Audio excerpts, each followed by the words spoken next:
இலங்கை போர் குறித்த ஐநாவின் மனித உரிமைகள் ஆணையரின் விசாரணை அறிக்கை இன்று உறுப்பு நாடுகள் முன்பு தாக்கல் செய்யப்பட உள்ளது.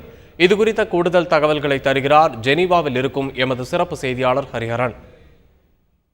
இலங்கை விவகாரத்தை பொறுத்த வரைக்கும் ஐநா மனித உரிமை கவுன்சிலில் இன்றைய நாள் மிகவும் முக்கியமான நாள். ஐநா மனித உரிமை ஆணையாளருடைய விசாரணை அறிக்கை இன்று ஐநா மனித உரிமை கவுன்சிலில் அதிகாரப்பூர்வமாக உறுப்பு நாடுகள் மத்தியில் தாக்கல் செய்யப்பட இருக்கிறது. இலங்கை தன்னுடைய பதிலை கொடுக்க இருக்கிறது. உறுப்பு நாடுகள் பல இந்த அறிக்கை சார்ந்து தங்களுடைய பார்வைகளை வெளிப்படுத்த இருக்கிறார்கள். இந்தியா இந்த அறிக்கை சார்ந்து என்ன சொல்ல இருக்கிறது என்பது கூர்ந்து கவனிக்கக்கூடிய ஒரு விஷயமாக, பலரும் உற்று நோக்கக்கூடிய ஒரு விஷயமாக இருக்கிறது என்று சொன்னால் மிக இல்லை. ஒரு விரிவான விவாதம் இந்த அறிக்கை மீது இன்று நடைபெற இருக்கிறது. குறிப்பிடத்தக்கது, நாளை அமெரிக்கா கொண்டு வரக்கூடிய இலங்கை மீதான தீர்மானமும் ஏகமனதாக இதே கவுன்சிலில் நிறைவேற இருக்கிறது என்பது குறிப்பிடத்தக்கது. ஜெனீவாவிலிருந்து ஒளிப்பதிவாளர் லூகாசுடன் ஹரிஹரன்.